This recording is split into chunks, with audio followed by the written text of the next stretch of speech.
Hello student, তোমাদের সবাইকে Surajit Manna creations চ্যানেলের পক্ষ থেকে সুস্বাগতম।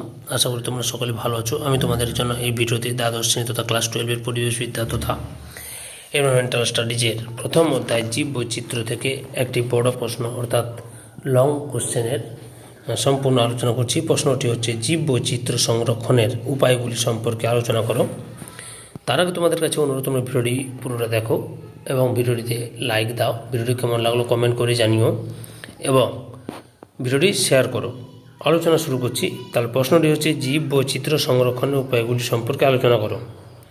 উত্তর: অবস্থান জীব বৈচিত্র্য সংরক্ষণ বলতে বোঝায় পৃথিবীতে বর্তমান সমগ্র জীবকুলকে সুষ্ঠুভাবে রক্ষণাবেক্ষণ ও তাদের বিজ্ঞানসম্মতভাবে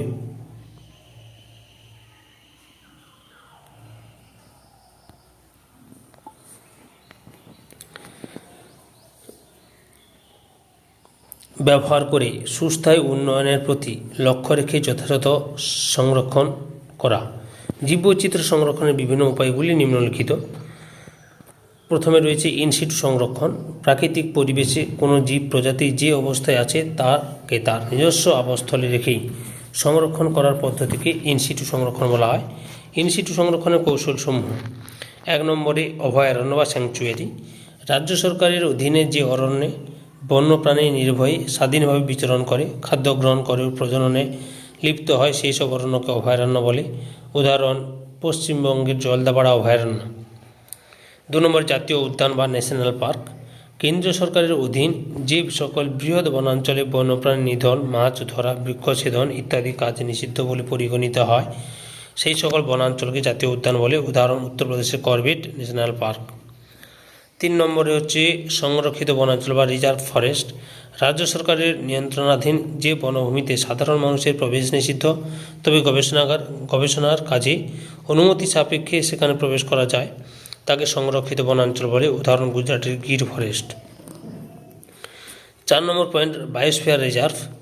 বিশেষ কোনো কারণে ভূমি বা উপকূলীয় পরিবেশের কোনো অঞ্চলে জীববৈচিত্র্য ক্ষতিগ্রস্ত হলে সেই স্থানে বাসযোগ্য প্রাণ ধারণের উপযোগী পরিবেশ তৈরি করে জীববৈচিত্র্য সংরক্ষণ করাকেই বায়োস্ফিয়ার রিজার্ভ বলা হয়। উদাহরণ: পশ্চিমবঙ্গের সুন্দরবন।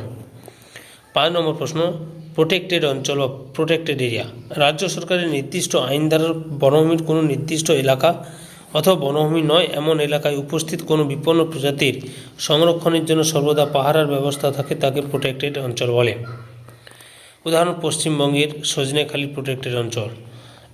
এরপরে রয়েছে এক্সিটু সংরক্ষণ।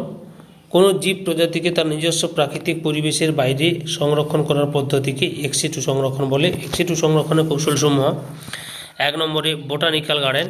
যে বিশেষ উদ্যানে পৃথিবীর বিভিন্ন ভৌগোলিক অঞ্চল থেকে সংগৃহীত সজীব উদ্ভিদ প্রজাতিকে এক্সিটু সংরক্ষণ পদ্ধতিতে বিজ্ঞানসম্মতভাবে রক্ষণাবেক্ষণ করা হয়, তাকে উদ্ভিদ উদ্যান বা বোটানিক্যাল গার্ডেন বলে। উদাহরণ: পশ্চিমবঙ্গের কলকাতার কাছে হাওড়ার শিবপুরে অবস্থিত আচার্য জগদীশচন্দ্র বসু উদ্ভিদ উদ্যান। 2 নম্বরে রয়েছে চিড়িয়াখানা বা জু গার্ডেন। চিড়িয়াখানা বা জুলজিক্যাল গার্ডেন হলো এক ধরনের উদ্যান বা প্রতিষ্ঠান যেখানে বিভিন্ন প্রজাতির জীবজন্তুদের লালন পালন করে যথাসাধ্য প্রাকৃতিক পরিবেশে তাদের প্রজননের প্রচেষ্টা করা হয় এবং জনসাধারণের মনোরঞ্জন করা হয়। উদাহরণ: পশ্চিমবঙ্গের কলকাতার আলিপুরে অবস্থিত ইন্ডিয়ান জুলজিক্যাল গার্ডেন।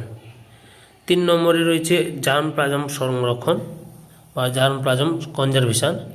অবিলুপ্তপ্রায় বা কোনো নির্দিষ্ট গুণসম্পন্ন প্রজাতির প্রোটোপ্লাজমযুক্ত কোষ বা কোষ সমষ্টি বা এমন কোনো অঙ্গ যা নতুন প্রজন্ম সৃষ্টি করতে সক্ষম, তাকে জার্ম প্লাজম বলা হয়। জার্ম প্লাজম সংরক্ষণ হলো এমন একটি পদ্ধতি যার মাধ্যমে অর্থনৈতিক বা শারীরবৃত্তীয় গুরুত্বসম্পন্ন কোনো জীবের প্রোটোপ্লাজমযুক্ত কোষকে অপর কোনো কম গুরুত্বপূর্ণ জীবের উন্নতি ঘটানোর জন্য সংরক্ষণ করা হয়। উদাহরণ: দিল্লিতে অবস্থিত national bureau of plant genetic resources. 4 নম্বর হচ্ছে বীজ ব্যাংক বা সিড ব্যাংক। স্বাভাবিকভাবে উৎপন্ন বা উদ্ভিদ কলা কর্ষণ বা প্ল্যান্ট টিস্যু কালচার পদ্ধতিতে সৃষ্ট বীজ, ভ্রূণ বা সোমাটিক এমব্রায়ো সমূহকে তরল নাইট্রোজেনের মধ্যে অতি নিম্ন উষ্ণতায় -196°C রেখে অনির্দিষ্টকালের জন্য সংরক্ষণ করার স্থানকে বীজ ব্যাংক বলা হয়। এটি এক প্রকার উন্নত ধরনের এক্সিটু সংরক্ষণ পদ্ধতি। বীজ ব্যাংকে সঞ্চিত ও সংরক্ষিত বীজসমূহকে প্রয়োজন অনুযায়ী পুনরায় পুনরুজ্জীবিত করা যায়। উদাহরণ: মার্কিন যুক্তরাষ্ট্রের ন্যাশনাল সিড ব্যাংক। 5 নম্বরে জিন ব্যাংক।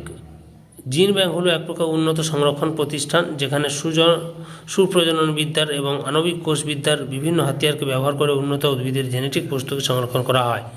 উদাহরণ ভারতবর্ষে বোটানিক্যাল সার্ভে অব ইন্ডিয়া কর্তৃক পরিচালিত জিন ব্যাংক। সম্পূর্ণ ভিডিওটি দেখার জন্য তোমাদের সবাইকে অসংখ্য ধন্যবাদ।